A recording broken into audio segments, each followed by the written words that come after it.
বাজেটকে আমি একটি নামকরণ দিতে চাই, সেটি হচ্ছে জীবন বান্ধব বাজেট।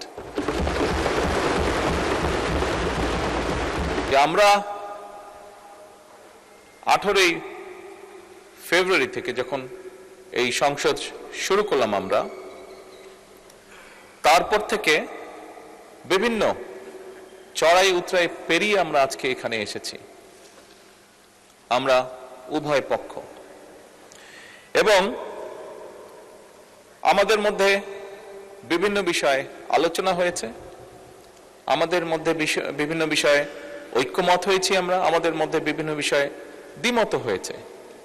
কিন্তু তারপরেও আমি মনে করি, দৃঢ়ভাবে আমি আজকে এখানে দাঁড়িয়ে বিশ্বাস করি যে আমরা মনে হয় দেশের মানুষের সামনে একটি আশা তুলে ধরতে পেরেছি।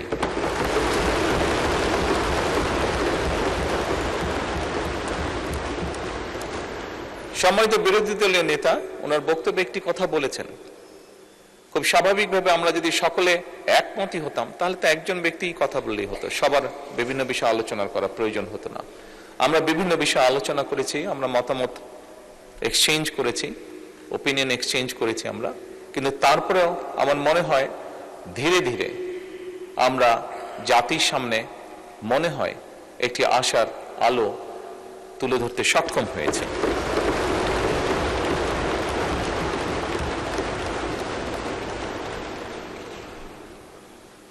মাননীয় স্পিকার, আমরা যে কাজটি করতে সক্ষম হয়েছি এটা যে শুধুমাত্র আমাদের নিজেদের জন্যই করতে সক্ষম হয়েছি তার জন্য নয়, তা নয়।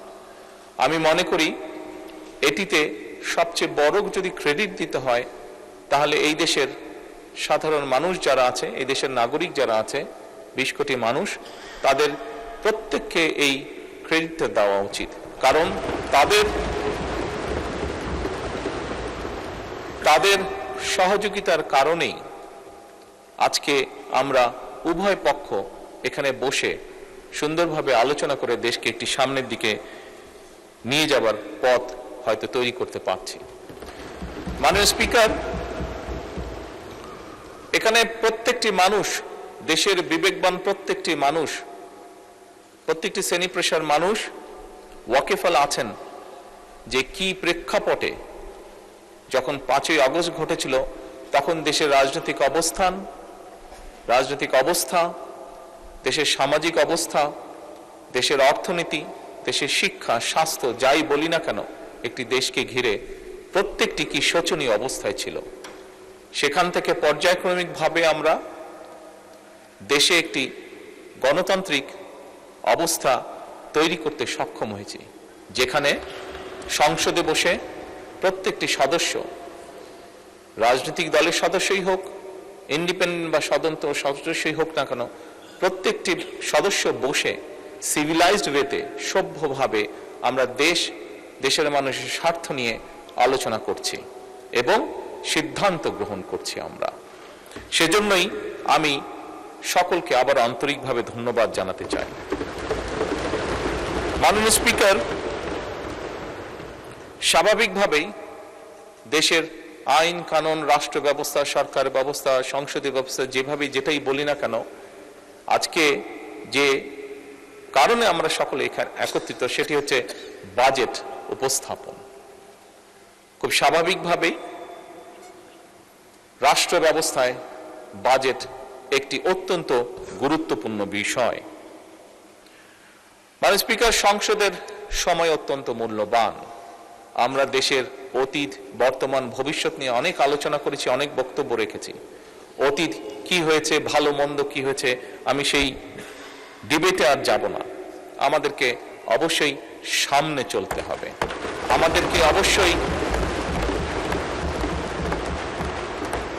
আমরা অতীতে দেখেছি দুঃখজনকভাবে একটি চিত্র বারবার দেখেছি আমরা, সেটি হচ্ছে যত না আমরা ভবিষ্যৎ নিয়ে আলোচনা করেছি তার থেকে বেশি আমরা অতীত নিয়ে আলোচনা করেছি।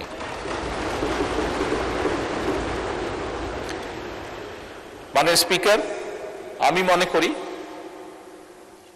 আজকে দেশের প্রত্যেকটি মানুষ চায় যে আমরা ভবিষ্যৎ নিয়ে কথা বলবো।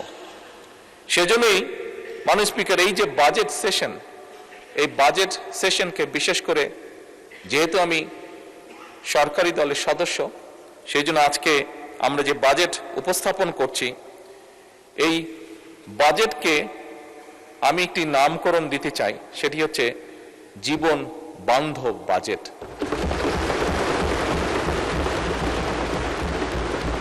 মাননীয় স্পিকার, বাস্তবতা হচ্ছে খুব স্বাভাবিকভাবে যেহেতু বাজেটটি সরকারি দল উপস্থাপন করছে, আমরা স্বাভাবিকভাবেই চেষ্টা করব যে একটি সুন্দর, একটি স্বাভাবিক, একটি বাস্তবমুখী বাজেট উপস্থাপন করার জন্য। আমি বুঝি, আমি জানি, আমরা যে যত সুন্দর বাজেটই উপস্থাপন করি, যে যেটাই বলি না কেন, আমার মনে হয় এই কথাটিও বোধহয় মাননীয় বিরোধী দলের নেতা বলেছেন, যাই আমরা উপস্থাপন করি না কেন সবকিছু কোনটা দিলেই যে সবকিছু একদম ঠিক হয়ে যাবে তা নয়, তা নয়। বাস্তবতা অনেক কঠিন।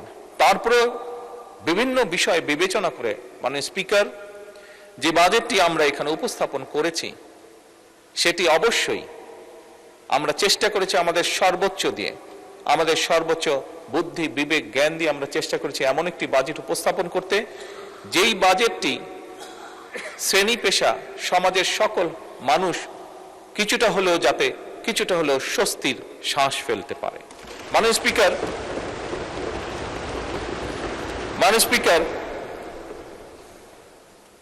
এই বাজেটটি যেদিন উপস্থাপন করা হয়, মাননীয় অর্থমন্ত্রী যখন বাজেটটি উপস্থাপন করেছিলেন, অনেকগুলো বিষয়ের মধ্যে আমরা দেখেছিলাম সেদিন আমাদের বোনেরা একটি বিষয়ে জানার পরে অত্যন্ত জোরালোভাবে শুভেচ্ছা জানিয়েছেন উভয় পক্ষের।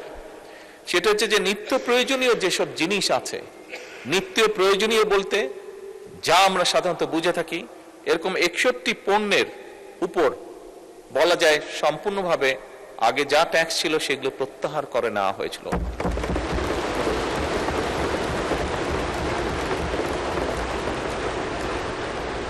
মাননীয় স্পিকার, এটি আমি গৌরব করে বলতে চাই না, তবে বাস্তবতার ভিত্তিতে বলতে চাই, এবং তার জন্য সর্বোপরি আমি প্রথমেই আল্লাহ রব্বুল আলমিনের দরবারে শুকরিয়া আদায় করতে চাই যে এই শুল্ক প্রত্যাহার করার ফলে আমরা অতীতে খেয়াল করেছি যে বাজেট উপস্থাপনের আগে এবং বাজেট উপস্থাপনের পরে, আগে পরে দুদিক দিয়েই অনেক নিত্য প্রয়োজনীয় জিনিসের দাম হঠাৎ করে কোনো কারণ ছাড়া বেড়ে যেত। তবে আলহামদুলিল্লাহ, আল্লাহর রহমতে এবছর আমরা সেরকম কোনো দৃশ্য দেখিনি।